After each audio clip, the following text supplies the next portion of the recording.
সমবয়সী দুইটা বাচ্চা সামলানোর পাশাপাশি আমি যেভাবে কলেজ যাই সেই ভিডিওটা থাকছে আজকের ব্লগে।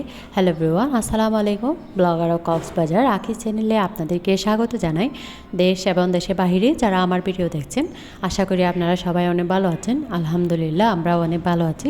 সকালে উঠে একটু ফ্রেশ হয়ে তারপর মুখে একটু ক্রিম দিয়েছি, যদিও আমি নর্মালি তেমন কোনো ক্রিম ইউজ করি না। এই একটা ক্রিমই দিই, নেভিয়া সফট ক্রিম। তারপরে রান্নাঘরে চলে এসেছি, বাচ্চারা এখনও ওঠে নাই, নিজে খেয়ে নিব। খেয়ে তারপর ব্যাগপত্র গুছিয়ে নিব।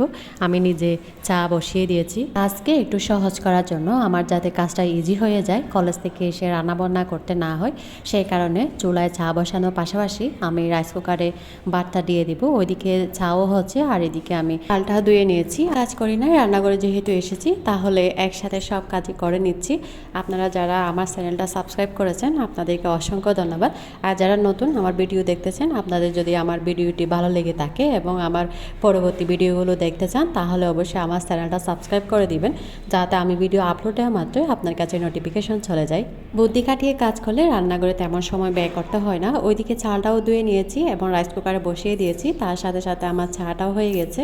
এখন আমি একা চাটা খেয়ে নেব, কারণ বাচ্চারা উঠলে ওদেরকে প্রেস করাতে করাতে নিজেও কিছু খেতে পারবো না। রাতে যে তরকারিটা ছিল সেটাও গরম করে নিয়েছি, কিন্তু দেখা যাচ্ছে এই তরকারি দিয়ে হবে না। আমরা 4 জন মানুষ, বাচ্চারা তো তেমন খায় না, তবে আমরা মোটামুটি বড় 2 জন আছি। এইটুকু তরকারি দিয়ে হবে না, যার কারণে রান্না করতে হবে। এখন আমার চাটা হয়ে গেছে। বাচ্চারা যখন ঘুম থেকে উঠে কান্নাকাটি শুরু করে দিবে, আমার মনে হয় যে পুরো দিনের মধ্যে এই মুহূর্তটাই আমার কাছে সবচেয়ে বেশি কষ্টের। কারণ সকালে 1 কাপ চা না হলে হয় না, কারণ চা খেলে মনটা যেমন সতেজ থাকে এবং সারাদিন ব্রেনটাও অনেক পরিমাণ তাজা থাকে। চা করেছি বটে, কিন্তু কি দিয়ে খাবো? দুধ চায়ের সাথে অবশ্যই পাউরুটি যায়। বিস্কিট আমার তেমন ভালো লাগে না, তবে এখন পাউরুটি দিয়ে চাটা খেয়ে নেব।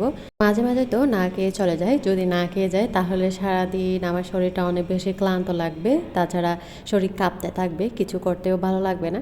এদিকে নিজে খেয়ে নিয়েছি, নিজে খেয়ে ওঠার সাথে সাথে বাচ্চারা উঠে গেছে, ওদেরকে ব্রাশ করিয়ে নিয়েছি। আমার মনে হয় যে বাচ্চারা যখন সকালে ঘুম থেকে উঠে, 2টা হওয়ার কারণে আমার মনে হয় আমার পুরো দিনের মধ্যে ওইটাই হচ্ছে সবচেয়ে কষ্টের মুহূর্ত। আমি অনেক কষ্ট করে হ্যান্ডেল করি। তারপর ওদেরকেও দিয়ে দিয়েছি চা, সাথে ওদেরকে পাউরুটি বিস্কুট দিয়ে দিয়েছি। রাতের রান্না যেহেতু একটু আছে, এগুলা দিয়ে হবে না, এখন কোনো কিছু রান্না করতে হবে। এখানে আমি পাকা মিষ্টি কুমড়া প্রথমে সিদ্ধ করে তারপর রান্না করে নিয়েছি, তবে চিংড়ি দিই নাই।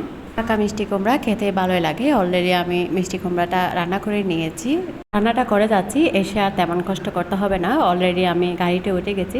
তো এভাবে আমি খুবই কষ্ট করে সামলাই আমার কলেজ, সাথে বাচ্চা, সাথে সংসার সব কিছু। পরবর্তী ভিডিওটি পেতে অবশ্যই আমার চ্যানেলটি সাবস্ক্রাইব করে দিবেন। আজকের ভিডিওটি পর্যন্ত। আল্লাহ হাফিজ।